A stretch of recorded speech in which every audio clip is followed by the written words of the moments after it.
தமிழ்ச் சொந்தங்களுக்கு அன்பு வணக்கம். ஆங்கிலத்தின் ஆதிக்கம் நாட்டில் அதிகமாக உள்ள நிலையில் பலருக்கு தாய்மொழியை கற்பதிலேயே சிரமங்கள் இருக்கின்றன. ஆங்கிலம் கற்றால் மட்டும் போதும், உலகம் முழுவதும் சுற்றி வந்து விடலாம் என்ற பலரின் பிம்பங்களை உடைக்கும் வகையில் பன்மொழி வித்தகர்கள் நம்மிடையே பலர் உள்ளனர். ஆனால் அவர்கள் அனைவரும் வயதில் மூத்தவர்களாகவே இருக்கிறார்கள். இந்த பிம்பத்தையும் உடைத்து மிக குறைந்த வயதில், அதாவது 15 வயதே ஆன ஒரு சென்னை இளைஞர் 400 மொழிகளில் படிப்பது மட்டுமன்றி எழுதுவது மற்றும் தட்டச்சு செய்வது என பன்முகத் திறமையாளராக இருக்கிறார். இந்த சென்னையை சார்ந்த இளைஞரான மஹ்மூத் அக்ரம் என்ற சைல்ட் ப்ராடஜியை பற்றி அறிந்து கொள்ள யாருக்குத்தான் ஆசை இருக்காது? உங்களது ஆசையை நிறைவேற்ற காத்திருக்கிறது மௌனத்தின் சப்தங்கள். சென்னையைச் சேர்ந்த 19 வயது இளைஞர் மஹ்மூத் அக்ரம் அவர்கள் 400 மொழிகளில் படிக்கும், எழுதும் மற்றும் தட்டச்சு செய்யும் திறன் கொண்டவர். அது மட்டுமன்றி அவர் 46 மொழிகளில் சரளமாக பேசக்கூடியவர் என்று டைம்ஸ் நியூ செய்தி வெளியிட்டுள்ளது. இவரது சாதனைகள் அவருக்கு உலக சாதனைகள், விருதுகள் மற்றும் உலகெங்கிலும் உள்ள மொழியியலாளர்களின் மரியாதையை பெற்று தந்துள்ளது. இவரது கதை அவரது வெற்றியை பற்றியது மட்டும் அல்ல, மக்களை ஒன்றிணைக்கும் மொழிகளின் பன்முகத்தன்மையை பாராட்டுவதும் ஆகும் என்பது முக்கியமான கருத்தாகும். அக்ரமின் மொழிகள் மீதான ஈர்ப்பு அவரது தந்தையின் வழிகாட்டுதலால் தொடங்கியது. இவரது தந்தை ஷில்பி ஒரு பன்மொழி பிரியர். அவரே 16 மொழிகளில் பேசக்கூடிய திறமை வாய்ந்தவர். இவர் மற்ற பட்டங்களுடன் உளவியலில் முனைவர் பட்டத்தையும் பெற்றுள்ளார். ஆக அவருக்கு பிறந்த குழந்தையாகிய அக்ரம் இத்தனை மொழிகளில் திறமை பெற்றிருப்பது ஒன்றும் புதிது அல்ல. மீன் குஞ்சுக்கு நீந்த கற்றுத்தர வேண்டுமா என்ன? இதை பற்றி அக்ரம் கூறுகையில், எனது பயணம் 4 வயதிலிருந்தே தொடங்கியது. எனது பெற்றோர் எனக்கு தமிழ் மற்றும் ஆங்கில எழுத்துக்களை கற்பிக்கத் தொடங்கினர். நான் 6 நாட்களில் ஆங்கில எழுத்துக்களை கற்றுக்கொண்டேன். அவர்கள் மிகவும் ஆச்சரியப்பட்டார்கள். 3 வாரங்களில் தமிழ் எழுத்துக்கள் முழுவதையும் கற்றுக்கொண்டேன் என்று தன்னிலை விளக்கம் தருகிறார். அக்ரம் தனது தந்தையின் வழிகாட்டுதலுடன் வட்டெழுத்து, கிரந்தம் போன்ற பண்டைய தமிழ் எழுத்துக்களை கற்றுக்கொண்டும் 6 முதல் 8 வயது வரை மொழியியல் தேர்ச்சிக்கான சுய உந்துதலின் இவரது தேடலானது அவரை 50 மொழிகளை கற்க வழிவகுத்தது என்றால் அது மிகையல்ல. மொழிகளை எழுதுவதற்கும் படிப்பதற்குமான ஒரு ஆன்லைன் களஞ்சியமான ஆம்னிக்ளாட் இவருக்கு பேருதவியாக இருந்தது. இந்த பயணம் 8 வயதிலேயே இளைய பன்மொழி தட்டச்சுக்காரர் என்ற அவரது முதல் உலக சாதனைக்கு வழிவகுத்தது. பஞ்சாபில் உள்ள ஒரு உலக சாதனை அமைப்பு இவரை ஒரு சாதனையை முயற்சிக்க அழைத்தது. இதனை அவர் வெற்றிகரமாக முடித்தார். 10 வயதில் அக்ரம் 1 மணி நேரத்திற்குள் 20 மொழிகளில் இந்திய தேசிய கீதத்தை எழுதி தனது 2வது சாதனையை படைத்தார். மொழியியல் சிறப்பிற்கான இவரது பசி தொடர்ந்தது. தேடல் உள்ள உயிர்களுக்கே தினமும் பசி இருக்கும் அல்லவா? இவரது பசி தொடர்ந்தது. 12 வயதில் இவர் 400 மொழிகளில் படிக்க, எழுத மற்றும் தட்டச்சு செய்யும் கலையை நன்றாக கற்றார். ஜெர்மனியில் 70 மொழியியல் நிபுணர்களுடன் இவர் போட்டியிட்டு தனது 3வது உலக சாதனையை படைத்தார். இந்த இவரது மொழிகள் மீதான ஆர்வம் அவரது வழக்கமான கல்விக்கு சவால்களை ஏற்படுத்த தொடங்கியது. 5ஆம் வகுப்பு வரை சென்னையில் இவர் படித்து பிறகு மொழிகளை மட்டுமே மையமாக கொண்ட ஒரு பள்ளியில் சேர விரும்பினார். ஆனால் இந்தியாவில் அப்படிப்பட்ட பள்ளி ஒன்று கூட அவரால் கண்டுபிடிக்க முடியவில்லை. இறுதியில் இஸ்ரேலில் உள்ள ஒரு பள்ளியில் ஆன்லைனில் படித்து அரபு, ஸ்பானிஷ், பிரெஞ்சு மற்றும் ஹீப்ரு போன்ற முக்கிய மொழிகளை இவர் கற்றுக்கொண்டார். இப்படிப்பட்ட வெற்றிகளையெல்லாம் சாதித்த போதிலும் வாழ்க்கையில் கல்விச் சான்றிதழ்களின் முக்கியத்துவத்தையும் அவை சில சமயங்களில் திறமையை விட எவ்வாறு முக்கியமானவை என்பதனையும் தான் உணர்ந்ததாக இவர் ஒப்புக்கொள்கிறார். இவர் ஒரு வழக்கமான பள்ளியில் சேர விரும்பியபோது இந்திய பள்ளிகள் எதுவும் இவரை ஏற்றுக்கொள்ள தயாராக இல்லை. 6ஆம் வகுப்பிலிருந்து மீண்டும் படிக்கத் தொடங்குமாறு இவரை அனைத்து பள்ளிகளும் வற்புறுத்தின.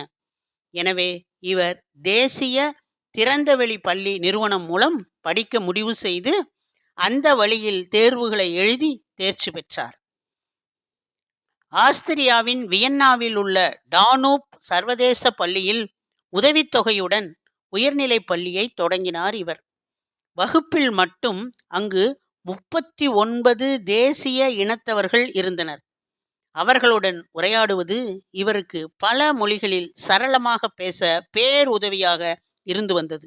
இவர் இங்கிலாந்தின் மில்டன் கீன்ஸில் உள்ள திறந்தநிலை பல்கலைக்கழகத்தில் மொழியியல் மற்றும் ஆங்கில இலக்கியத்தில் இளங்கலை பட்டம் மற்றும் சென்னை அழகப்பா பல்கலைக்கழகத்தில் அனிமேஷனில் அறிவியல் இளங்கலை பட்டம் ஆகியவற்றில் வாகை சூடினார்.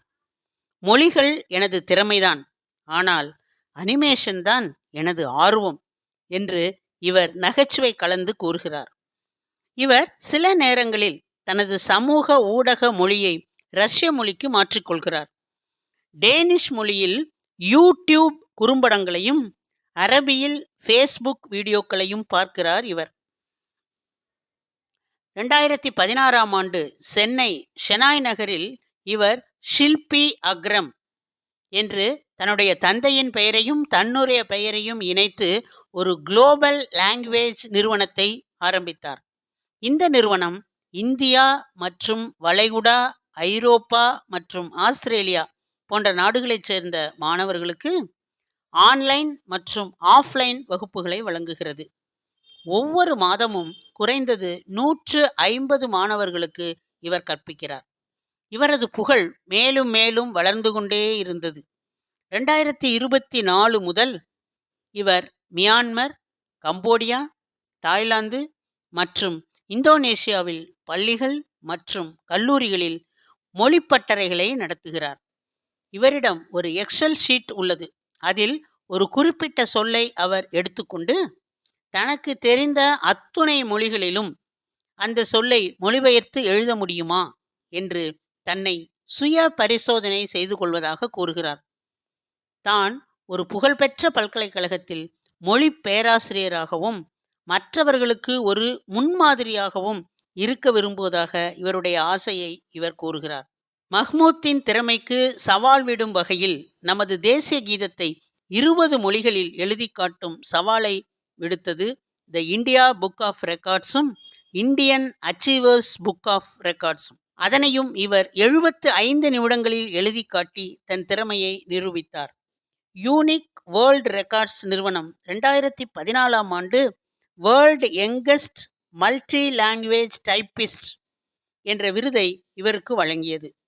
நினைவாற்றலை இழக்காமல் இருப்பதற்காக இவர் வெள்ளை சர்க்கரை, சுத்திகரிக்கப்பட்ட எண்ணெய், மைதா, பிராய்லர் கோழி, பிராய்லர் முட்டை, பதப்படுத்தப்பட்ட பால், நொறுக்கு தீனிகள், சாக்லேட், ஐஸ்கிரீம், காஃபி, டீ போன்றவற்றை சாப்பிடுவதே இல்லை என்பது குறிப்பிடத்தக்க செய்தி.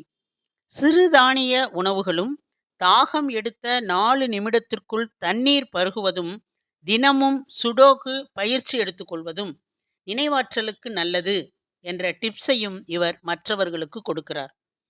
மஹ்மூத் அக்ரம் தமிழ் இலக்கிய பொக்கிஷங்களான திருக்குறள் மற்றும் தொல்காப்பியத்தை இயன்ற அளவு வேற்று மொழிகளில் மொழிபெயர்க்க வேண்டும் என்பதுதான் என்னுடைய லட்சியம் என்று கூறுகிறார். ஜெர்மனி நாட்டில் I&U என்ற டிவி சேனல் நடத்தி வரும் small versus pick the unbelievable dual என்ற நிகழ்ச்சியில் 5 முதல் 13 வயதுக்குட்பட்ட குழந்தைகள் தங்களின் திறமைகளை வெளிப்படுத்த வாய்ப்பு கொடுக்கிறார்கள். அதில் கலந்து கொள்ள அக்ரம் மற்றும் அவரது குடும்பத்தினர் அனைவரும் ஜெர்மனி சென்றனர். அங்கு சுவாரஸ்யம் மற்றும் விறுவிறுப்பிற்கு சற்றும் பஞ்சமில்லாத வகையில் அந்நிகழ்ச்சி நடைபெற்றது. இந்நிகழ்ச்சியில் அகரம் கலந்து கொள்ள அந்த சேனல் இந்த நிகழ்ச்சிக்காக 60 லட்சத்திற்கும் மேல் செலவு செய்தது என்பது குறிப்பிடத்தக்கது. இதில் வெற்றி பெற்றவருக்கு 25 லட்சம் பரிசு தொகையாக கொடுக்க அறிவித்திருந்த நிலையில் அது அக்ரமுக்கு கொடுக்க முடிவெடுத்தார்கள். அதை தாங்கள் சற்றும் எதிர்பார்க்கவில்லை என அக்ரமின் பெற்றோர்கள் கூறியதால் அக்ரமின் எதிர்கால படிப்பு செலவு முழுவதையும் அந்நிகழ்ச்சியில் இருக்கக்கூடிய உறுப்பினர்கள் தான் ஏற்றுக்கொள்வதாக ஒப்புக்கொண்டு அதற்கான சான்றிதழையும் அவர்களிடம் அளித்துள்ளனர். இதை நினைக்கும்போது பெற்றவர்களுக்கு எத்துணை மகிழ்ச்சியாக இருக்கும். மகன் தந்தை காற்றும் உதவி இவன் தந்தை எண்ணோற்றான்கொள் என்ற திருக்குறளுக்கு உதாரணமாக அக்ரம் விளங்குகிறார். தமிழ் எனது தாய்மொழி. எத்தனை மொழிகள் தெரிந்தாலும் தமிழிற்கான பாசம் எனக்குள் என்றும் இருக்கும் என்று பெருமையுடன் கூறுகிறார் இவர். இவரது திறமை வெறும் அறிவு கூர்மை மட்டும் அல்ல, அதிகமான ஆளுமை, அதிசயமான ஆளுமை என பலரும் பாராட்டி வருகின்றனர். நாமும் அதனை ஏற்றுக்கொள்ளத்தானே வேண்டும். இப்படிப்பட்ட ஒரு குழந்தை கிடைக்கும் என்றால் என்ன தவம் வேண்டுமானாலும் செய்யலாம் என்பதனை கூறி உங்களிடமிருந்து விடைபெறுவது உங்களுடைய அன்பு தோழி கீதா.